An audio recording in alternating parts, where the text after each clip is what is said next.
This here is my 1969 Camaro that I've had for years, but some of you may not recognize it. In fact, you'd have to go back to the early days of Vice Grip Garage to see this car. And what I mean by that is the second ever episode of Vice Grip Garage was filmed with that exact car, putting a 307 4-speed and front clip on this thing.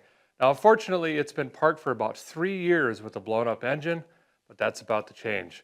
I'm gonna jerk that out and snag in a different power plant.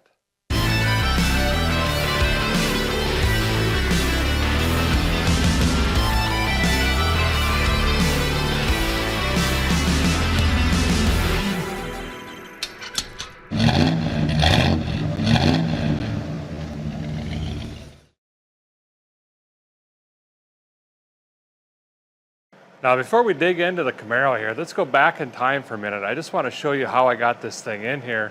Sometimes it's a fight, especially when they ain't running. As many of you have noticed, the Camaro has sat under vanishing paint here for a very long time. We've pushed it in and out a couple times to get the VP down and out, but basically it sat there. I pushed it outside, pushed it as far as I could towards the shop, and then I've got just a mix and match of ropes and things like that, and a tractor to get this in by myself. So guys got her pushed in here. I got it tied to the axle. That comes up here to a snatch block, which is ringed in, so it's going to double my pulling force basically. Got the lifted up just enough to slide underneath here, and this strap goes all the way under the car.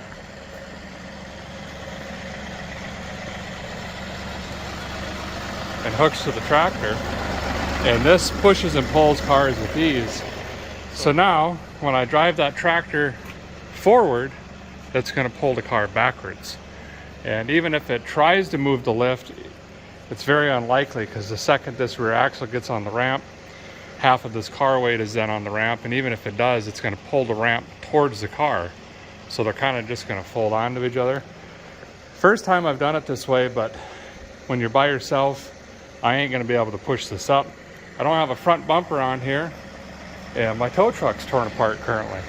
So this is the best way to get it in here I could think of without causing a bunch of damage. Let's give it a shot. I'm gonna start idling the tractor forward here. Nice and easy.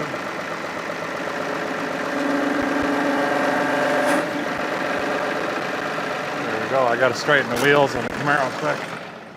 This might be in and out, trying to keep this wheel straight. I wonder if I could tie it to something quick. Do I got another strap? Probably not. Idling forward more. Oh, lift is pulling.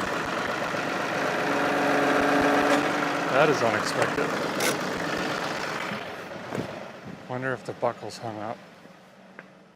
Oh, that's my bad. I gotta reposition the D-ring under here. It's snagged up. Guys got the D-ring unsnaggalized. So let's try her again. Oh, put it on gear.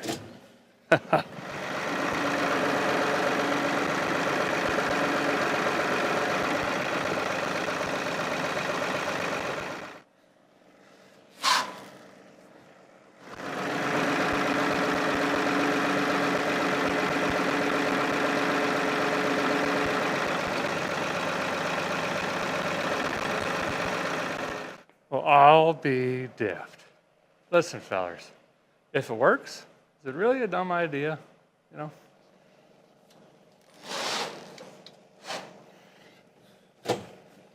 Welcome back. Guy's gonna be completely honest with you, fellers, as I always am. Guy got a little bit, emotional rolling in this Camaro here. The car has a lot of sentimental value to me. Just the creation of this channel, literally taping a broken cell phone to a garage door and filming myself working on this car. But more than that, it reminds me of a time when my children were yay tall. We built this car or put it together in my 2-car garage back in Minnesota, and I spent a tremendous amount of time with my boys doing so. And one of them, Bailey, has absolutely fallen in love with this car. It's all he talks about. He'll come in here and just look at the thing. And I got tired of staring at it. underneath the vanishing paint back there with just stuff piled on it. Enough's enough. Now some of you are thinking, big block, LS, alcohol, blowers, turbos maybe, I don't know. But staying true to traditional roots with this car, the engine in there, I paid $100 for it at a swap meet. The heads were full of acorns. It was an absolute disaster. Well, we're going to kind of stay with that. I've got another engine for this that I pulled out of my Bel Air that ran, kind of-ish. So basically it's kind of free. I'm going to take that engine, put it in here, made it to the 4-speed, and we're going to put this thing back on the road and go have some fun. Yeah. So here's the thing. Guy had about 500 followers, give or take, when I put the video out on this car some years back. A couple of you have joined since then. I think what we should do is go ahead and walk around this thing, soak it up, come up with a list of things to do, and then get after it right away. See, I'm going to try to keep this a secret from my son Bailey until this thing is running again. Toss him in the passenger seat. We'll go cruise the hillsides of Tennessee or go somewhere he wants to go. We'll have to ask him, but we've got quite a bit of work to do. So like I said, a guy paid $100 for this engine at a swap meet. I Craigslist rebuilt it. It kind of made these valve covers and stuff for it, but it was, it had some issues from the get-go. It smoked, had low oil pressure, and it had a wiped cam lobe, or maybe a couple. So pretty much when we drove it, it was sending filings through the bearings and everything, and the oil pressure was getting lower and lower. Anyway, the last time I ran this, I ran it at a friend's property, and we kind of did the Dukes of Hazzard style, had some fun, slid it around and everything like that, because I knew the engine was pretty much done, and I did one last burnout on the way to storage, and that was it. And that was 3 years ago. It's been sitting here. But I've gone through this and put a bunch of brake lines in it, master cylinder, booster. The wiring is completely trashed in this car, all hacked up. We could try to address that a little bit. Thought about putting a digital fan on here instead of a mechanical, or getting a shroud. We could try to fix that as we go. The body on this, unfortunately, is really, really bad. I bought this off of Evil Bay. Had surface rust, the guy said. Well, yeah. After I got, this is from me with the flap disc. You can see here it's already had a quarter panel replacement. And this one's completely rotted. And it's not as simple as just putting quarters.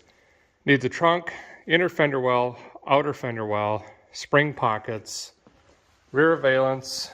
The roof is caved in. This quarter again, both, you know, like I say, rocker. This door is shot. The fenders need a lot of work. About the only thing salvageable in the car is probably the hood. Now, I did put a new floor pan in on both sides. That side's in there. The other side's in there as well. Seats are halfway decent. I have the door cards. Maybe we can slip this door card on as well. And missing a rear door card back. I think I got both of those. Maybe tidy up the console a little bit. I did put tires and wheels on it right before I put it into storage. Those actually came off of my 71 Chevelle that I sold to get a different Camaro. I'll put her up in the air here. We'll take a look underneath of this thing and see if we could spot a few more things that we could do along the way here.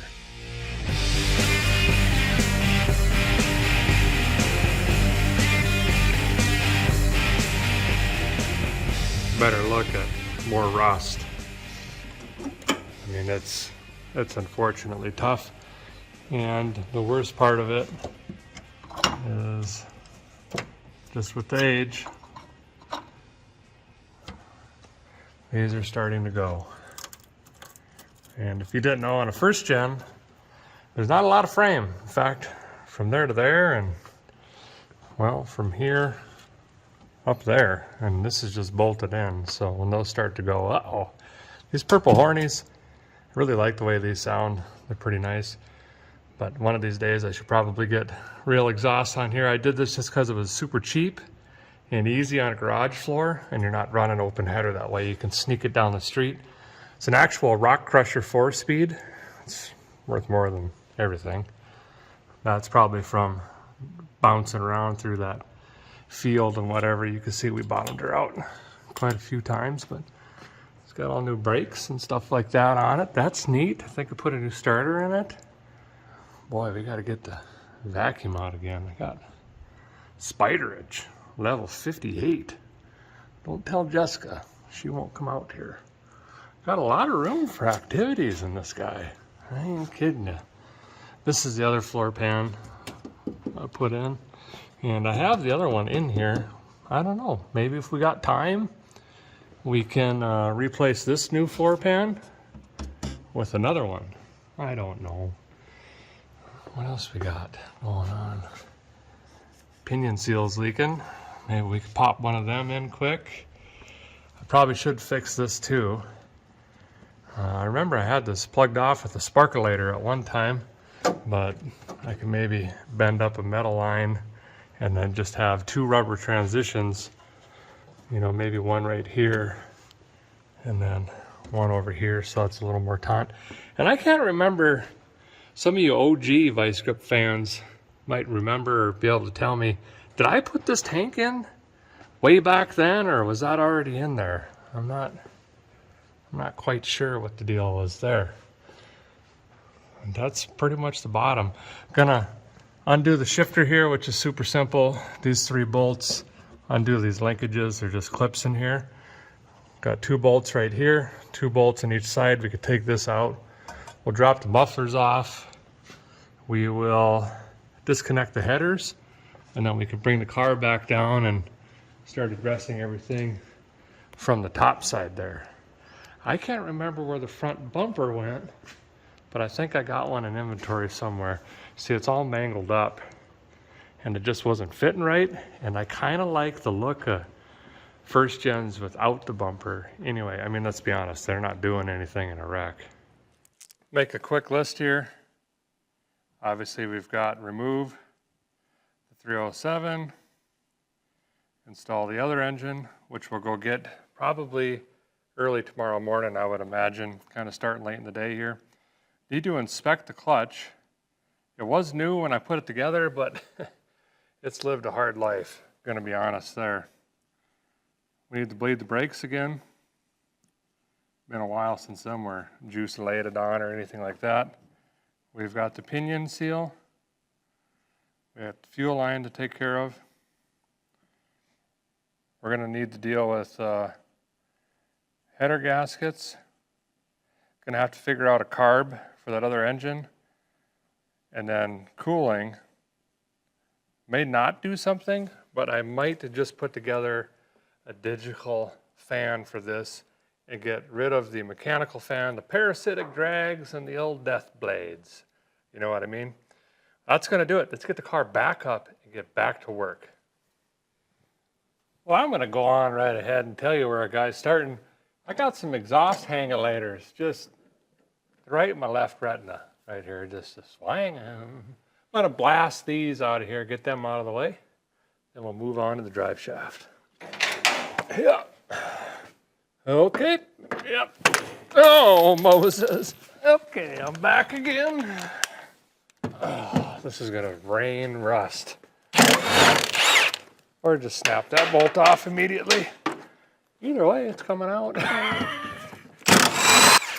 Oh, 2 snapped. Okay. What do these say over here? That one came out actually. This one? That one did too. Oh, be dead. Oh, that's more gooder. Nope, just shows more rust. Great. So this is definitely leaking. Not only is it wet on the bottom here where it sat all these years, but look at the floor pans here, just a rust proofing back here. So we'll get that taken care of when we're in the reassemble processes. We'll knock that out. Right now I'm gonna go ahead and pull out these purple hornies, get these off, so like I say, when we drop the headers, they're not just slamming to the ground. Once they're out of the way, we'll get to the cross member. I got a rod jack support thing under here. So when I take this cross member out, it'll hang. We'll dip it down a little, get all the shift stuff off in a minute, but then I'm gonna put a strap across here since I'm gonna be pulling this out myself. That way the transmission will kind of rock on that strap and it'll help us get it out. And we'll do the same getting it in. Fogging up. I gotta hurry.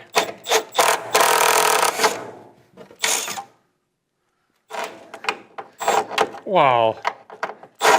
What did I do here with this?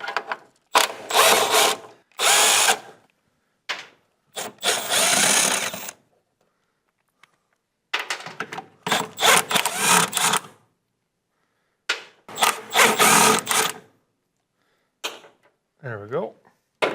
For the record, every piece of hardware is nothing like the rest. It's all mismatched. I like it. Definitely put this together. Now, can a guy lift this up a little bit? He can.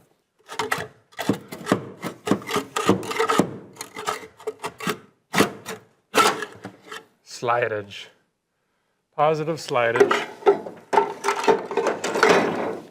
That is out. And we'll take a little dip to jacuzzi here. Bring it down is what I'm saying. Let's bring it down a little bit. There we go. Looking good, not bad. A little bit more. Sure. Speedo cable. That can come off. Gear input's a little sloppy. Then we'll start on the shift linkage here. Got 3 bolts on the side and some keepers on this other side. Last thing a guy did under the car there was go ahead and snag the starter out, and then I put her back on the ground, start attacking the top side. Sure, I forgot something. You know how that goes, but I think we're pretty well done underneath the rig. This is where guy's gotta just hang his belly over a fender and get after it. Gonna try to leave some of this stuff on, but some of it's just a necessity to get to the motor mounts. The fuel pump make it happener's got to come out. Probably the charger whirler, that'll get hung up on something. Also the bracket try goes down to the noisemaker pipes. Got to get the lightning hoses off, sparkulators, the air filtration system. Got to even take the fuel make it happener off so I can get a pull plate on that thing. So once we get the cherry picker in, we can pick it with the cherry picker. So I don't know. Let's do the thing. But so far, it's been smoother than a criminal.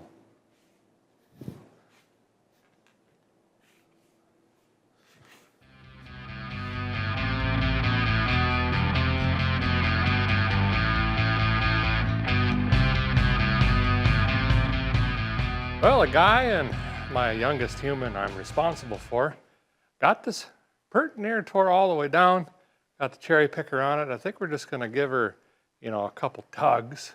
If anything feels hooked up, tug a little harder. And then if it still doesn't come off, we'll scan the peepers, what could be snagging us up.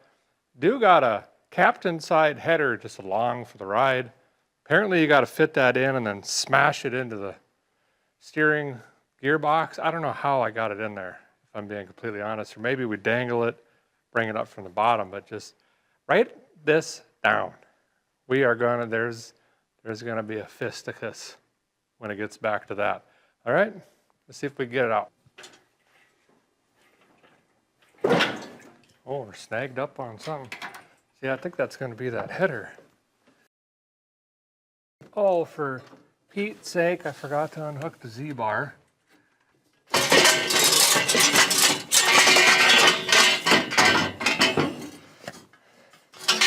Delicately got that out. You think Bailey's going to be surprised? Yeah. Yeah? Now what do we do? Backwards? Mm-hmm. Beep, beep, beep. You know what we're going to have to do that I completely neglected is probably take the hood off. It's going under this. How come you didn't take the hood off? I don't know.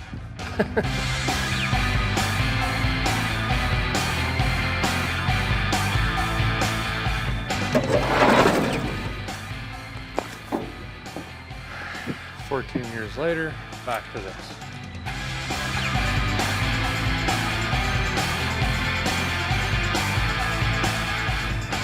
Wow, we really did this on a budget. There's still a fram in here, filter. can't believe that. I'm in trouble. Anything snagged? Oh, yeah, there's cords. Okay, unsnag the cords. Ready? Yep.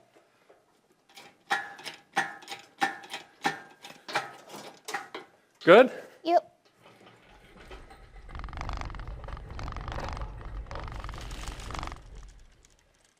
Engine is out, buddy. Yep. What's that? The transmission? Well, what is this part though? Wheel. Flywheel, yeah. What hooks in right here to that? No idea. How does it start? Start? Well, yeah. Down we go. Watch out, buddy.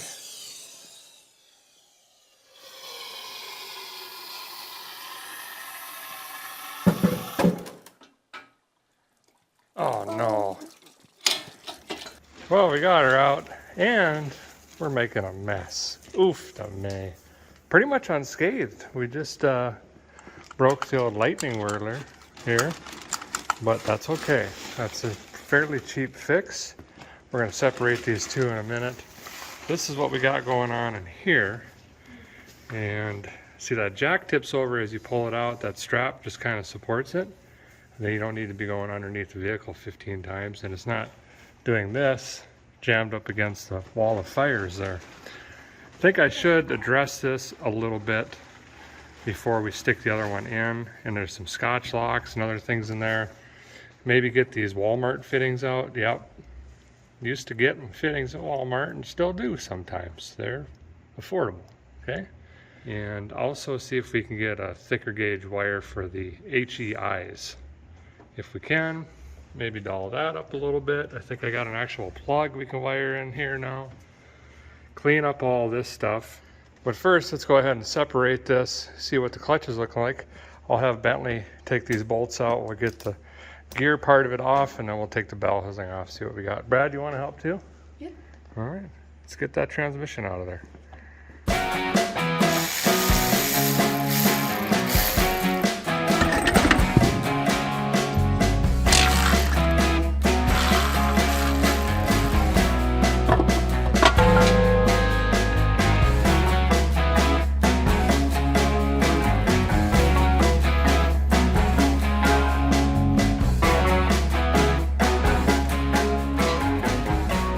See all this cheap clutch held up. Pretty sure I got the cheapest one. See those fingers come out when you took that bolt out? Watch when you take that bolt out, what happens.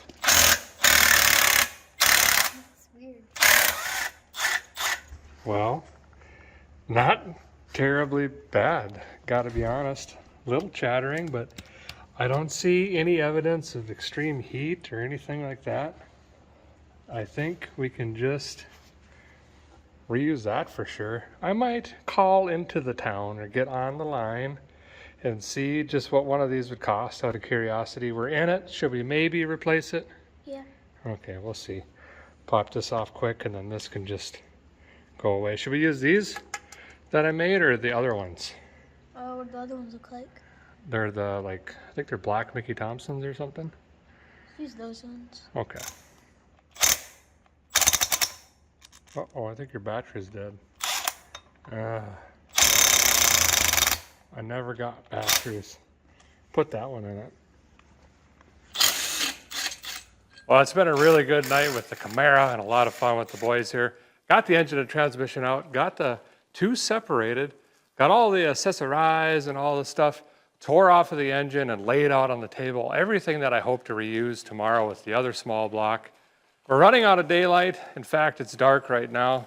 So for the rest of the night, we're gonna clean up this mess we made. Tomorrow, bright and early, we'll run out to Rusty Acres, pull out some other small block, bring it up here, and hopefully reverse all of this and get this Camaro running again for the first time in, well, it's been over 3 years. See you soon. Ready to clean up? Yep.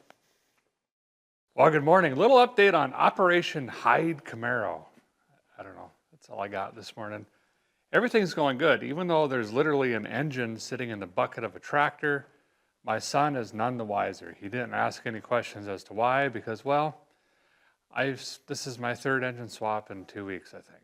So that's good. Everything's blending in just fine. But we got to get right on it today. So I think what we're going to do, go out, get the tractor, go to Rusty Acres, dump this other engine off somewhere, find a different one, hook a chain on that, drag it into the shop, get everything reassembled, and snag it back into the Camaro.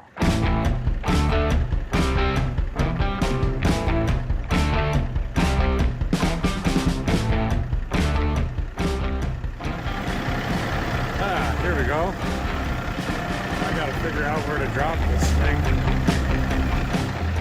Well, this is gonna have to work for now. Working hard to figure out a way to get this Studebaker indoors. Getting close. Getting close. Take this here. That's what a guy's gonna go for. Let's see. So this here is obviously another small block Chevy. It's a 9852 block, so it's a 57 to 66 283 2-bolt. And it ran pretty good. I actually pulled it out of my 64 Bel Air, hopped up a 350 and put that in there. So I know it runs, and I had it running probably 2-3 months ago. It doesn't have a ton of oil pressure, but it's good enough for the kid to learn on. It's not a ton of horsepower. He can use and abuse it. It's reliable. It's going to be tough for him. And then as he gets a little bit older, then we can, 350, 383, 400, 454, big of the blocks. I don't know. But this is a nice, cheap way for him to learn how to drive manual, have a little bit of fun, and the biggest, most important thing is get that car back on the road.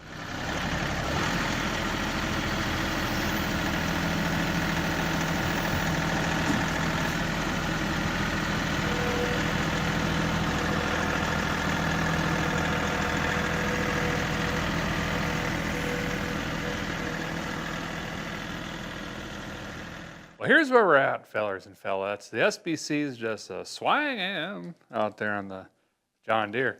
Well, it's up in our teeth. I think I'm going to go ahead and rebuild the thing. It's out. You know what I mean? And by rebuild, I mean Craigslist rebuild. Might as well do that really quick. Then while that's drying, I'm going to get in here to the engine compartment and start cleaning up all this wiring and everything like that. I also picked up a tack. I think that's going to be helpful, well, for me, so when I know when the valves float, I can set the pointer for myself. But also my son, when he learns, I'm just thinking he's got to be able to coordinate the sound of the engine to an RPM. It's going to be easier to do learning, having a tachometer, obviously, so you can get consistent taking off and doing hill starts and things like that. So I'm going to put a little tack in here, and I think that's going to help him out. So let's go get this rebuilt, and then we'll jump back in here and do a little bit of wiring and whatnots.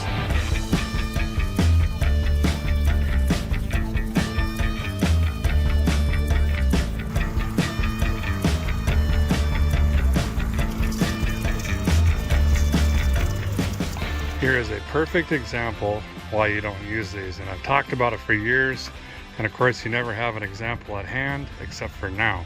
Bingo. This had a terrible oil leak, as you just saw, and it's from this rubber intake gasket getting squished out and then oil leak. Just use the Rid-Of on the block, the wall of the block, some China wall on the engine. It'll be fine. This must have been freshened up not too long ago. It's got all new freeze plugs in it, and this is interesting. Ain't no bowl. Yeah. Huh. Well, while the cam bearings and main bearings are drying in the sun, it looks pretty good for a couple cans. And I also hit it with some psst, clear. That's the warranty on the rebuild. While that's drying, I'm going to jump in here, vacuum all of this out, wipe it down, attack this wiring, might even spritz a little bit, brand new firewall in there, 1635. Probably, maybe 60 and 34. We'll see how I'm feeling when I get there. And then when this is all done and ready, that should be dry, and we can start beep, bop, boop, boop, and then snip and snag.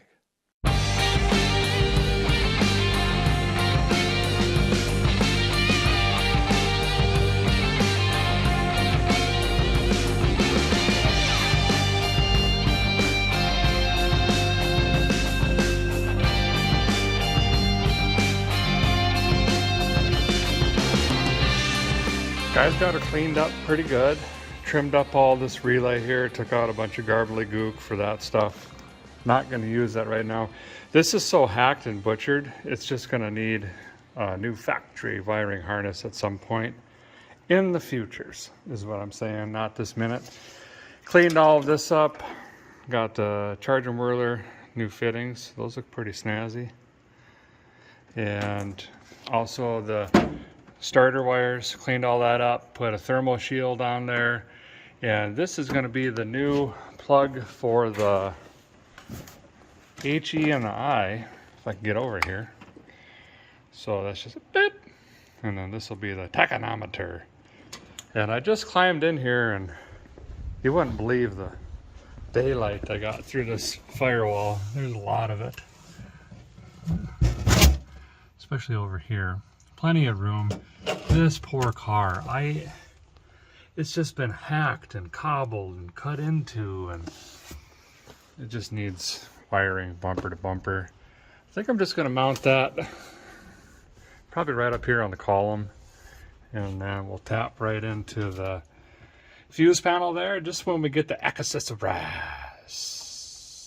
on the ignition stick. And then somebody cobbled in a little ground here, so I'll take out the red wire, which was a body ground. I must have worked on this before already. And then turn that into a ground with maybe like a purple wire, so it's confusing. And then all I got to do is run the green wire up to the tack, set the tack to 8 the cylinders, and we should be good. Well, there it is mounted. I think it looks pretty good. Just the old zip tie on there. Kind of humorous and unnecessary. I use this really nice braided Tech Flex to hide the wires kind of back in through there. And just a little tip here is you can just slide it down the wire. Well, first of all, when I cut it, I melt the ends with this. Fire. And then I slide it up as far as I can into the device or sensor or whatever it is. This isn't going to fray anymore. Push it up till it has resistance, and then just tape this end, which is going to be hidden. And then you don't have to try to tape or put any sort of transition or fitting or anything like that. But now I can feed this through there, and that's going to look a lot better there. I'm just going to hot wire the light side right to the accessory with the key on instead of taking this out and doing all that, because this would be the right way. So I'm doing it that way. So we'll have lips on that all the time. Well, here's that 283. The rebuild is dried. You know, everything is seated. The rings are, you know, they're there. They're brought back around. All that stuff. Bentley's home from school, ready to help me. Yep. Bailey still hasn't noticed somehow. Nope. Which is pretty awesome. So we're going to try to keep it that way. Now, instead of buying a new clutch, this one's actually in really decent shape. I spent the same amount of money and picked up a new Edelbroken intake and gaskets and stuff like that to seal this up. I had forgotten until I went to pick this up at the plate. This has a really odd intake on it, and it requires a spacer underneath the fuel make it happen, and I didn't have any of that gobbledygook. So let's pick up 3.76 horsepowers, change this out, pick up a Provision? Sure.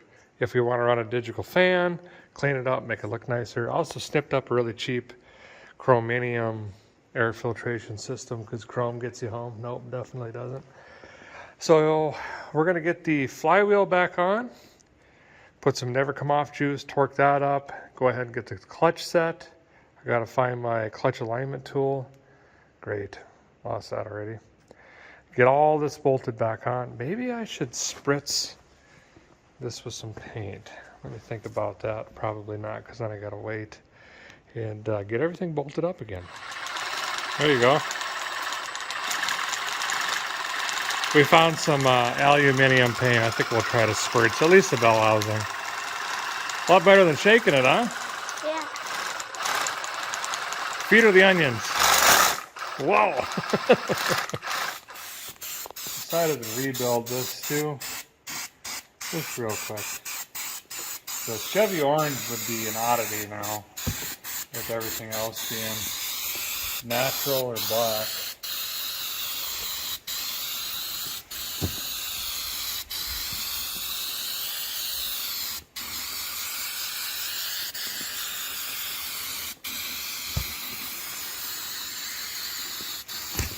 New pilot bushing is in. I don't know why, I just prefer these old kind of brass bushing style instead of the new bearing. It just, you know, they've been around for 70, 80 years. They never let a guy down. Boop. The other one's got the needle bearings. It's just a preference thing. This is all cleaned up with brake clean, making sure we don't have any fingerprints or oil or anything like that on it. Now we can go ahead and mate the clutch up to this, and we'll use the alignment tool. And I'll show you that here in a minute before we torquelize the bird cages.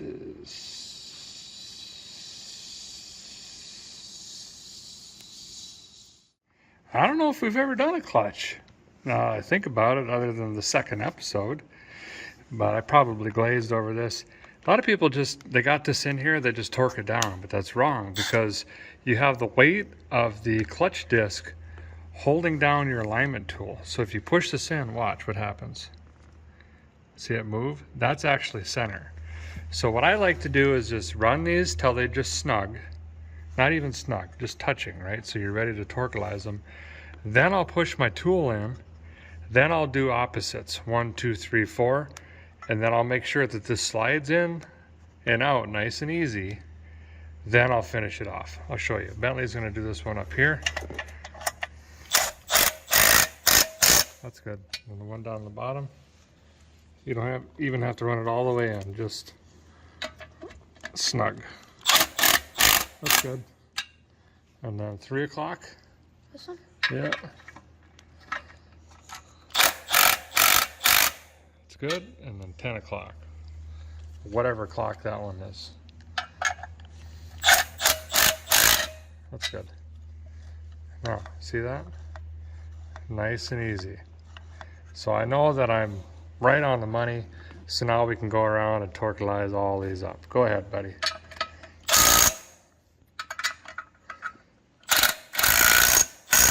So to test this, I'm going to have Bentley try. Go ahead, see how it moves. What do you think? Smooth.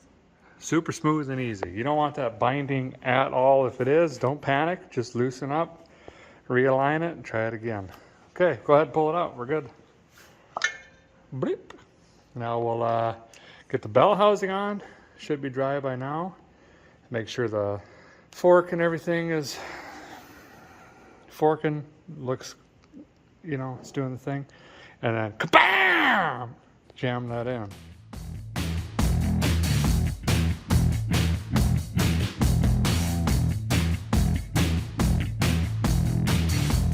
Okay, all that is, you know, that's there, taken care of.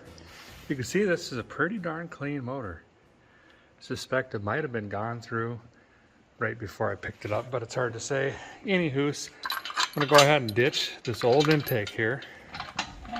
We're gonna put an Edelbroken on it, and that has a square bore pattern for the Edelbroken fuel make it happener. So we can get that on. Also, we'll be able to get in here and inspect the valve train a little bit closer, seal everything back up. That gasket back there is blow it out.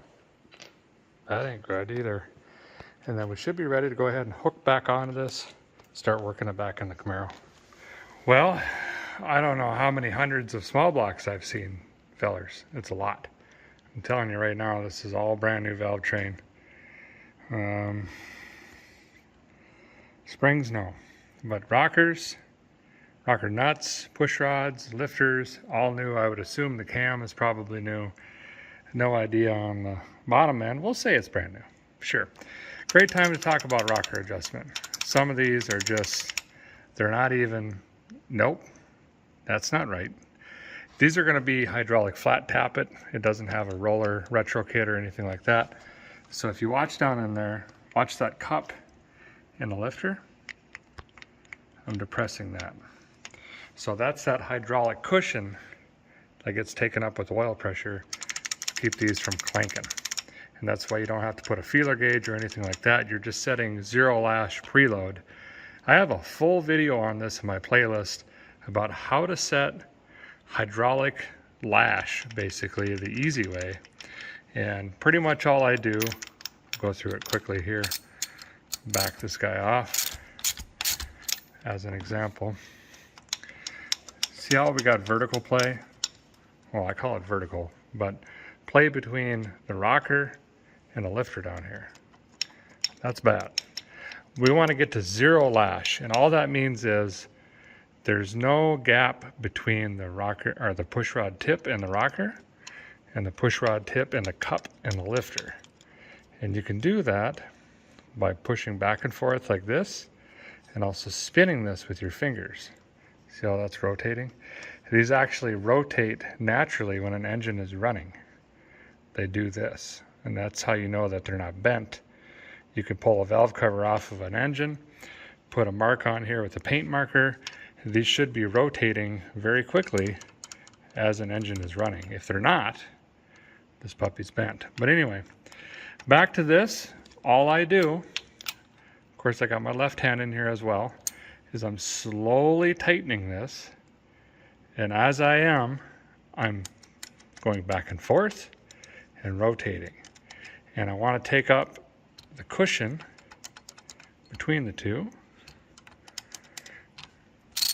And you can also feel it when you're rotating, a little bit of resistance in there. And you got to be careful with your socket. You don't want to be pushing down on the rocker or prying on the rocker, because you're going to get a false positive. So come up on the nut a little bit. Need quite a bit more. And you don't want to be pressing that cup down, because when you fire up, your valves are going to be opening too far. Still got to go a little bit more. Getting close. See, now I don't really have up and down movement. There we go. Now I'm going to go just a hair more until I start to feel some resistance between the two. Right there. This is 0 lash. See how there's no slop? So you can do this by just doing the loose ones. I can adjust that one. I can adjust this one. That one's on a lobe. I can, go around. These are on a lobe. Rotate the engine a quarter. Do the loose ones, quarter, loose ones, quarter, loose ones, quarter, loose ones. You're done. But if you watch the full video on my playlist, it'll give you a full rundown on that. Just kind of wanted to give you a highlight, I guess, if you will. This is pretty good. I'm going to come through here with a Roser Blade, clean this up real quick, and get that new intake put on. Here's another look at that blowout. We had 2 different types of silicone in here, plus this thing. Please stop. Don't use those. Thanks. And, I got to get off that other engine, my oil pressure doodabby fitting upper.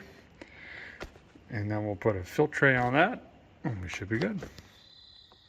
Part I love about the country, just dark, quiet. Okay, I need this little feller for the oil pressure. It gives you readings, that little guy. Got the intake gaskets laid in here, just kind of drying. I'm using this cinch.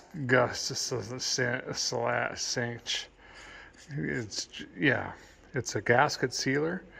Works really good. If you see this in town and you do this a couple times a year, grab this stuff. You won't be sorry. But if you're on a budget, or you're just doing this, for a repair or something like that, any kind of, rid of will work, or axle grease, or any sort of grease or paste or whatever. Just something sticky on the backside in here, in a couple spots, maybe right here, just to hold these in place so they're not slipping and sliding. Then you can get your silicone on the walls and drop that intake in without these shifting around. And then you're not going to be fighting to get your bolts in and just making a big mess in here, basically. We're on a 1/4 inch bead here, but before I start, I like to do these corners because this is where it always leaks. So I just kind of peel off. Boop, boop. Boop. Boop. I haven't had a gasket leak since 1969, and I ain't kidding you. Now this is the important one. 1/4 inch bead right across the back.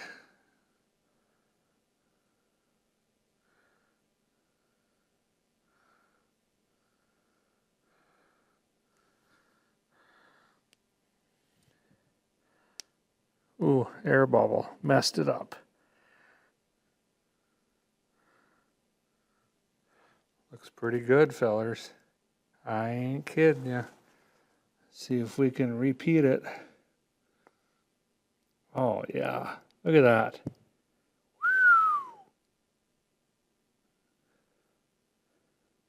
Rid of layer champion. 99, 2000 to 2003. Again in 2007. That should do the trick. We want to see a squish when we drop the intake in. Here that comes, by the way. Thanks to that shellac, we don't have to worry about these gaskets moving. So we're just going straight down with this.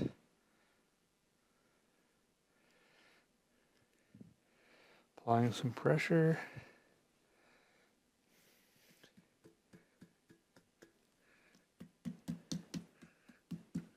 A little bit of a tamp. Okay, I see compression on the back. Compression all the way around the front. She's good. Okay, so a guy did go on ahead and decide we're going to put a digital fan on here. I don't have a shroud or anything like that. And a mechanical fan way back here isn't going to do a whole lot unless you got a wind just constantly, you know, going through the teeth. Plus, we could free up 5 to 8 horsepowers by getting rid of that parasitic drag. Sure, let's do that. So we're going to need a relay. This is just a regular old relay here. We've talked about this in the past, and you don't have to be scared of these fellers. They're actually really straightforward. I'm going to mount mine over here by all this other gobbledygook and voltage regulators and whatnot, because it will kind of blend in. I've already drilled a hole and put a grommet in here. But basically we're going to have yellow. That's going to come over to the battery. That's power. We'll put a fusible link in there. Red goes right to the fan.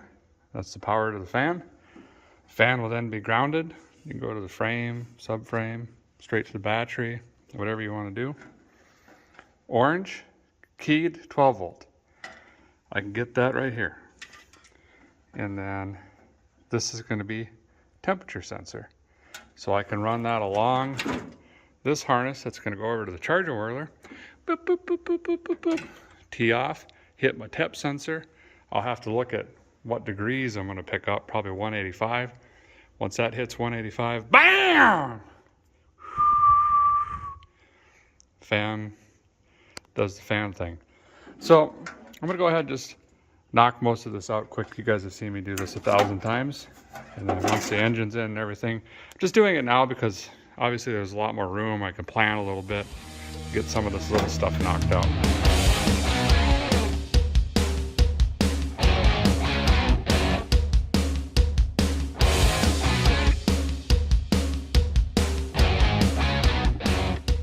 Well, here's where we're at with this little bugger. Pretty much got everything bolted on. That would be easier to do out here than in the car. We've flushed the coolant system here. We've got the old water pump on. That's a short style. We changed the pulleys on the bottom. That's done. Obviously the intake is finished. Got everything plugged off. Got a digital sensor in it. New water neck and seal there. No thermostat for now. Put the motor mounts on that were on the 307 because the ones that were on this were already trashed, and I know these fit. They're already bent up and everything the way that we need them, I guess, in a sense. Once I get it cherry picked in the air, I'm going to put the starter on, and then we'll go ahead and dip this thing in. This is pretty well ready, and then we can come around and figure out the accoutrements. I should pull that Z-bar off really quick actually, and then we'll try to stab it in.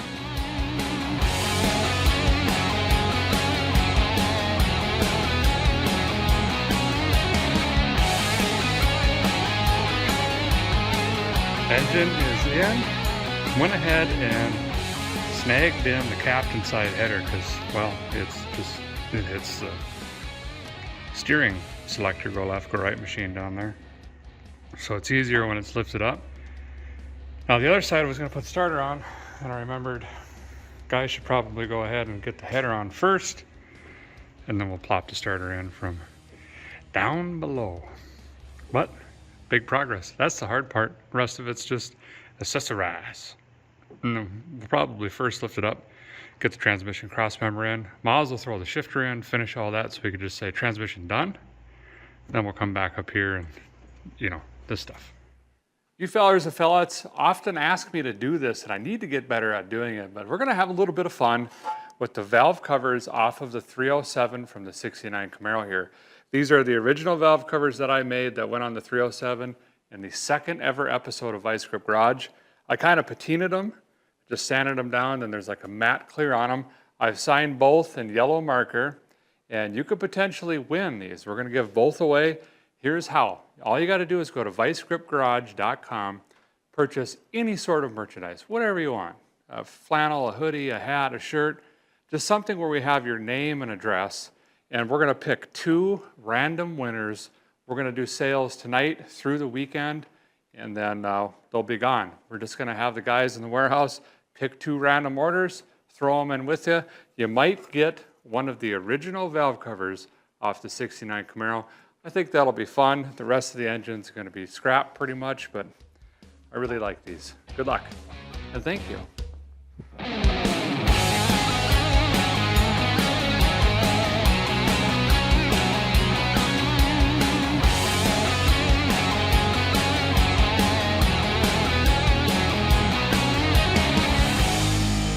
Pretty near got her back together. I got to get this other header up in here.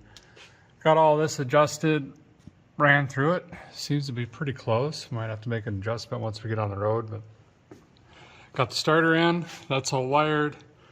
Use the original routing there. This is where my starter wiring is going to go here, and it's got that protective sleeve on it. Bunch of new fittings there. Went ahead and greased everything I could. Serviced the transmission. Got that oil changed. I don't know if you noticed, but that dumped out 94% water. I was actually flabber plus gasted.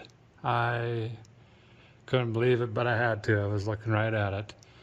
So went ahead and put a Wix racing filter in there, and this time we're gonna be running, I'm gonna use this 2050. I need a heavier oil. This was already kind of low in oil pressure, and then it sat full of water for a while. That ain't good. So I'm gonna thicken it up and do 2050 instead of the usual 1540. This also has a bunch of zinc in it and stuff like that. The other stuff's just tremendously cheaper than that. So I'm gonna lower this back down, get this other header in, and then underneath the car, all we'll have to do is one more muffler, this pinion seal, maybe get to that fuel line, and we're looking pretty good. But I got a lot more to do upstairs, so I kind of want to get started on that. Now all the little stuff. I got to run down to Rusty Acres, pull that fitting out so this can go in there. I've got the oil pressure hooked up back there already. I'm going to wait to drop the lightning whirler in. I got to get the Loma 6000 on this, spin this over, make sure we're on TDC. I put a yellow mark down there for the timing tab just so I can confirm that. It's working on this right now. I got the fuel pump in. That makes the fuel happen. Up to the fuel, make it happen here. This was intentional. I rolled it over on itself because it's siphoning fuel itself, which is great. There's obviously no restriction.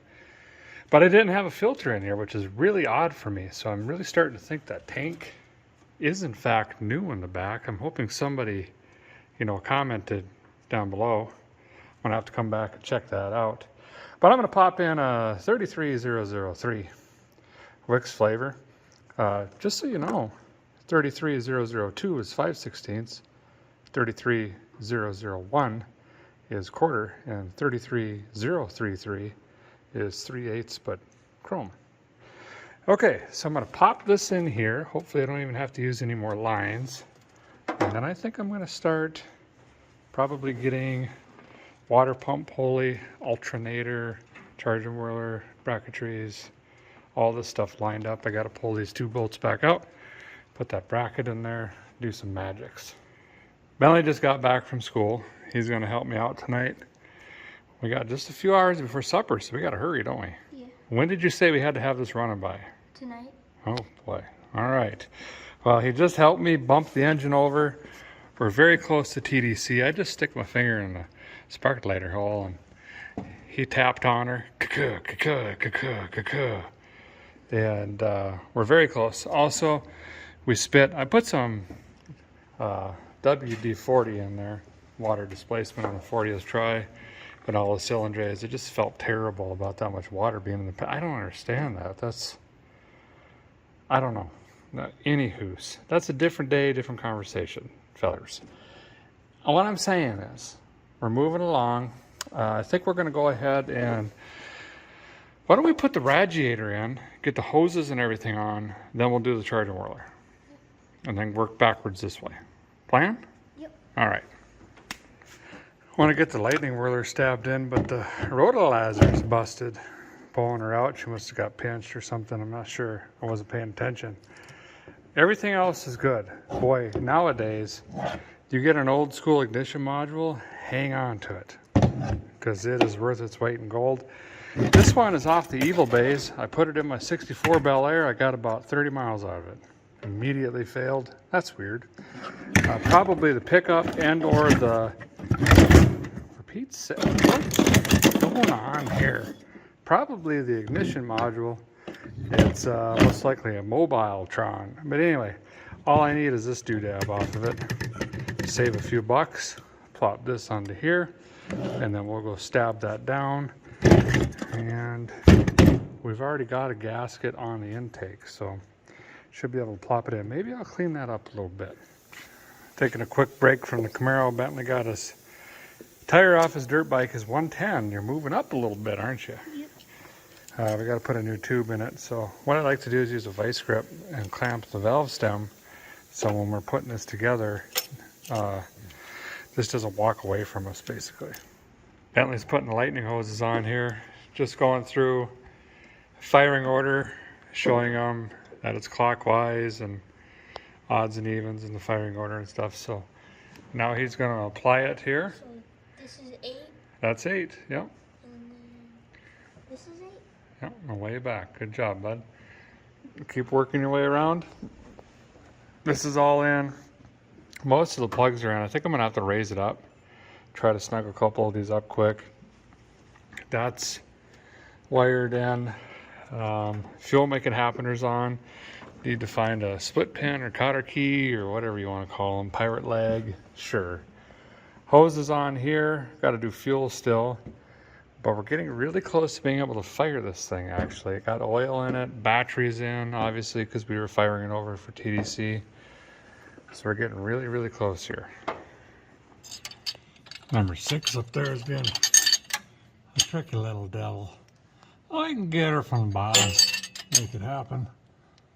There we go, 38 foot-pounds. Another successful day on the Camaro. It's not that late, I'm going to be honest, but we'll go help the boys with their homework, spend a little bit of time with the family. Tomorrow we'll certainly get this thing fired up and back on the road. See you bright and early tomorrow morning. Good morning. Day, whatever it is now on the Camaro. Hey, I got to looking this morning, picking up some tools and miscellaneous stuff, sweeping a little bit, you know.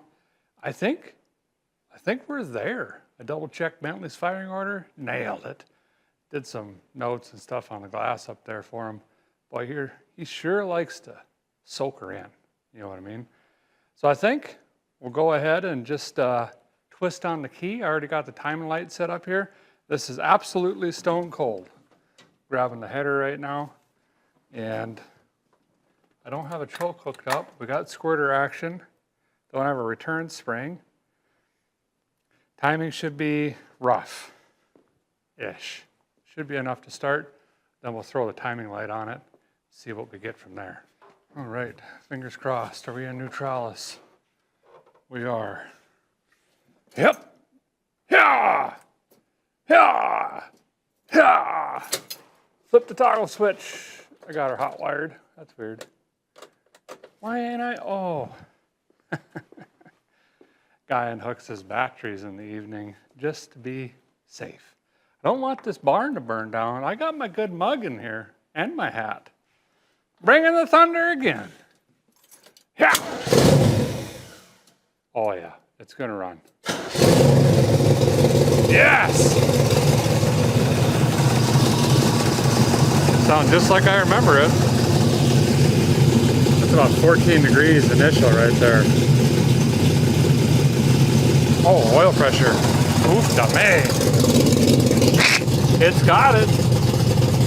I mean, the light's on, but it's saying we got it.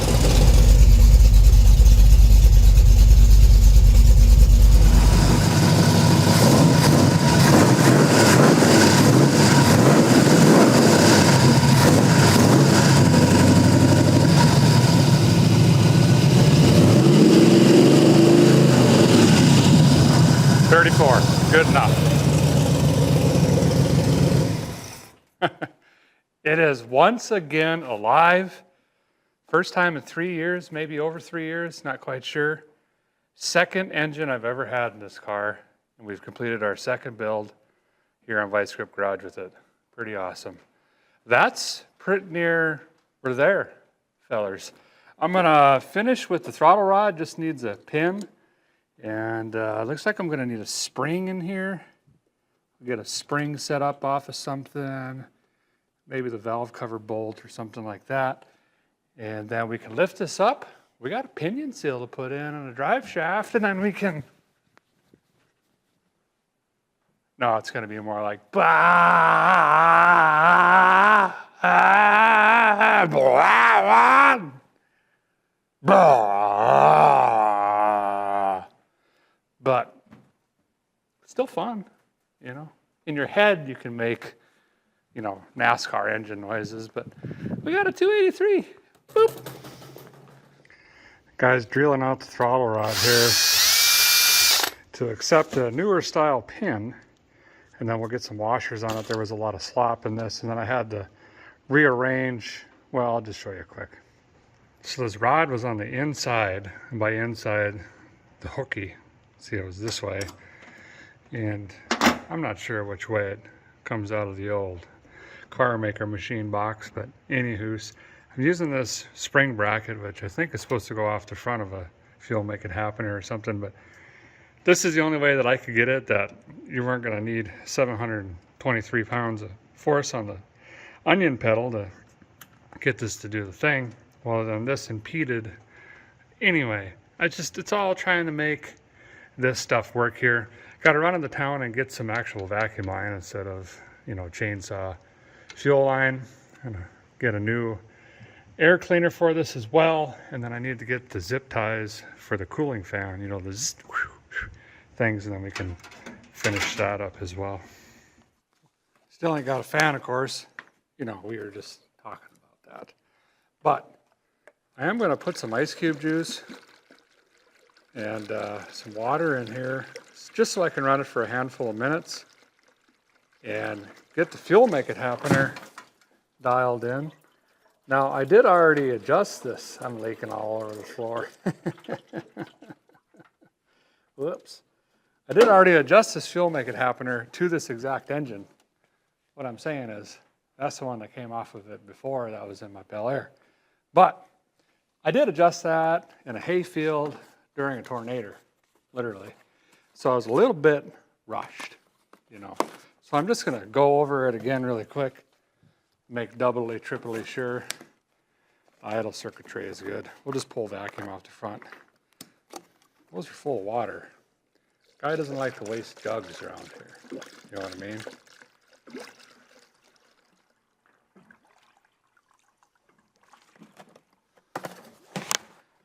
Yep. Nailed it. Yep.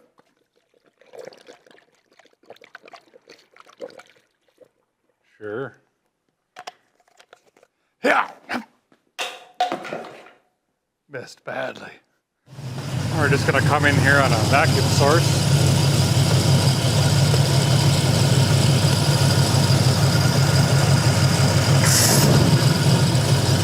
Right here. And then we're going to turn these idle mixture screws about a quarter turn at a time. I'm going to go in first. And watch it for the vacuum to increase, which it is.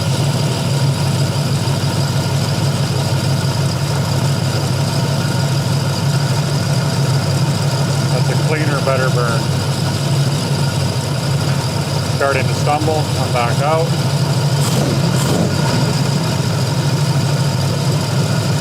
Right about there. I don't even need to go back. I know that would not be right. So that's it. Now when I shut it down, I'll count the turns of one screw and back it out. I'll count the turns of the other screw, back it out. I'll take the two and average them and set them both the same. Whoa, what was that? That was weird. It just growled at me. Arr. Well, maybe that was the charging whirler taking off, which I should check that.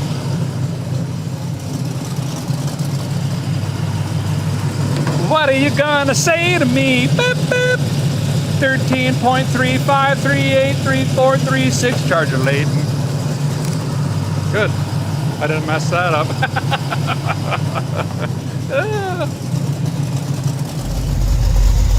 This engine's actually got a little cam in it.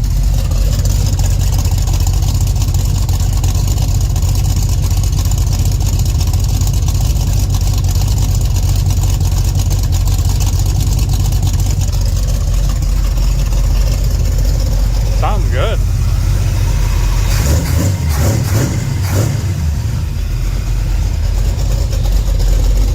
Letting it warm up a little bit.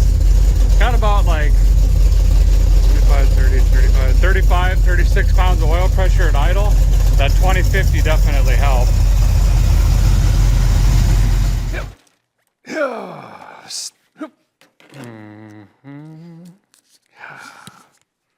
I don't know. This way? That's what I'm thinking, Liza. Let's go something like this. How's that look? What do we got? Oh, just nailing it right out of the gate. One of the most painful feelings ever is doing this when you have a brand new rad. Oof, da me. Yep. Oh, there's where that went. Yep. I like to get all four of them jammed through, get the destruction of the radiator to a maximum, then drop all your biscuits on the ground. Get the only one you can find and put that on the top. The other three just kind of float. Great. This little mouse sounds good. Got the fan all wired in. What I have was a constant 12 volt set of switch with a fusible relay on that as well. All that's going to do is if you turn the ignition off and it's hot, the fan's going to run until it's pulled down. Then of course, power directly to the battery. Fan connections are here. No leaks, looking good. Still got to replace this. I'm going to do that quick and put the air cleaner on while it's warming up here. Got to make sure this kicks on.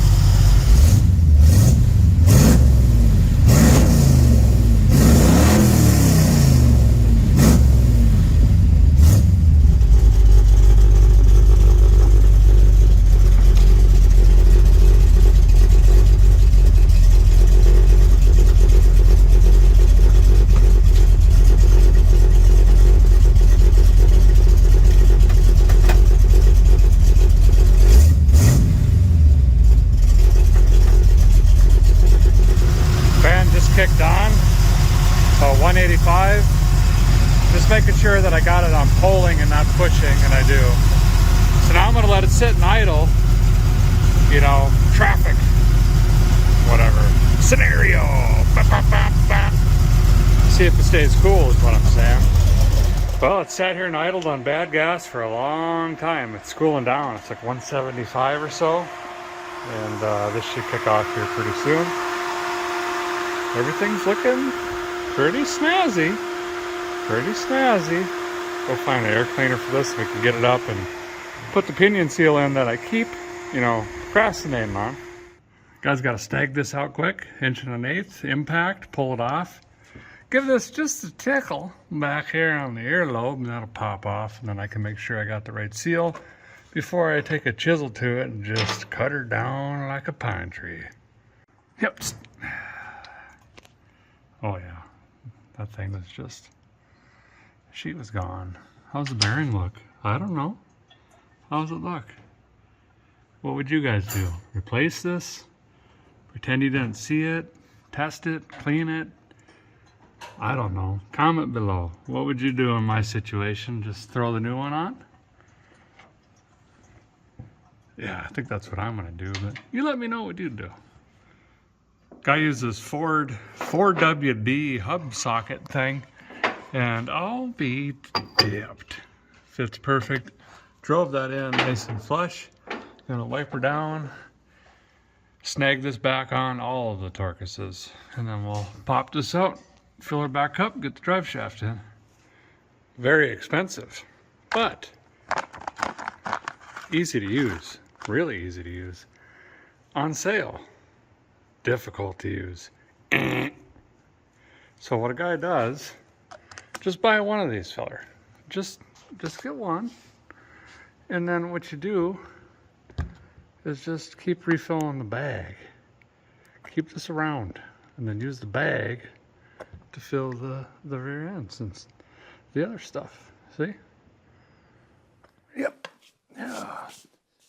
Drive shaftage 9000. Yes. Yep. Okay. Yeah. All the way up top. Bring it down? No. All the way over here. Ease it in. This, no. Bring it forwarder. Bring it up. Then backage. Backage.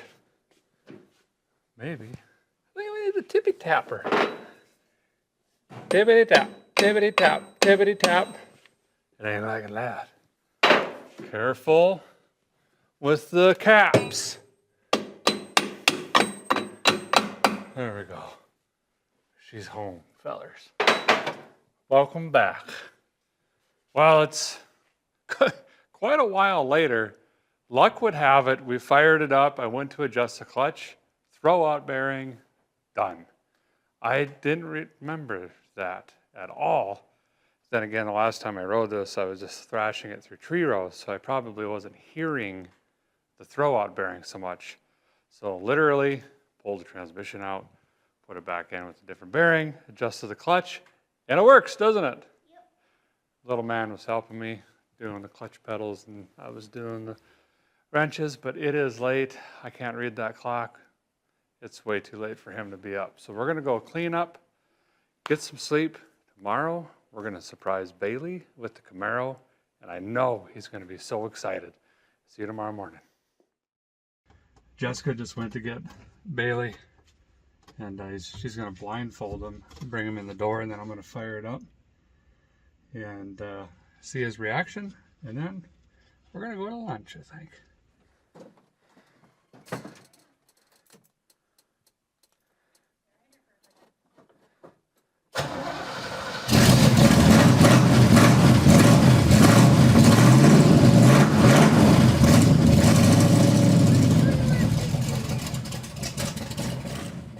Cool.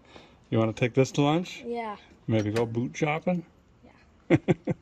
Remember how the old engine was blowing up? Yeah. Can you tell the difference? Everything's new.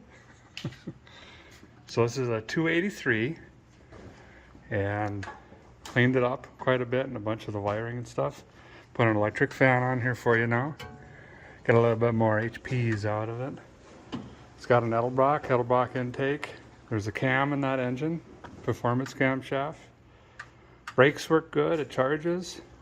Be just enough engine to learn on, have a little bit of fun, but maybe you won't put her over the curbs like those Mustang guys. You like it?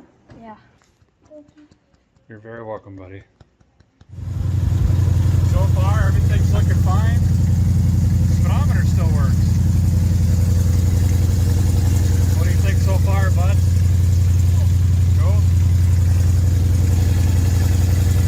A little loud in here.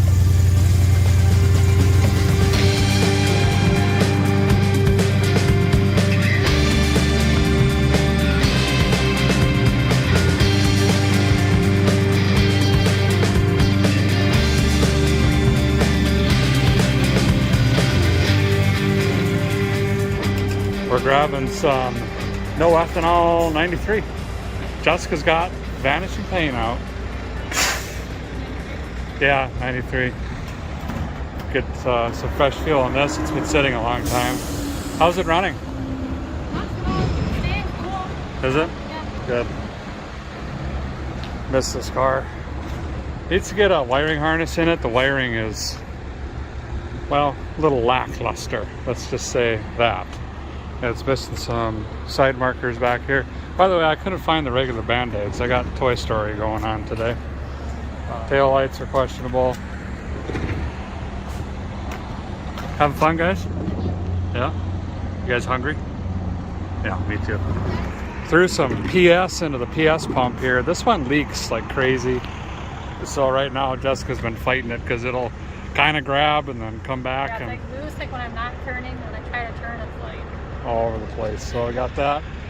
And I need to adjust the clutch a little bit more on this, but it's good enough to cruise. We're just gonna hit the highway, have a little fun here.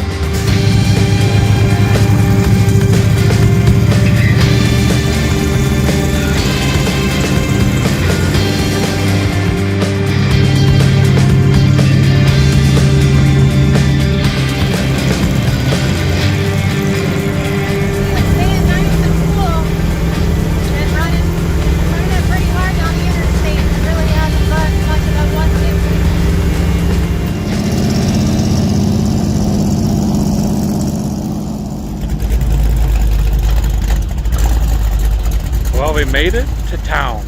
You know what that means? The 1969 Camaro is officially a going to town rig. Vanishing paint, zero issues, great oil pressure, staying cool. Doing the thing, looking and sounding amazing. Camaro, same thing. Actually, we need exhaust. Bailey and I, whilst screaming at each other, decided it's gonna need an exhaust system. We gotta plug the floor up. There's a lot of engine heat and stuff coming up. But maiden voyage, very, very successful. Thanks guys for watching, appreciate it very much. We're gonna go grab some lunch, relax a little bit, but we'll see you very soon.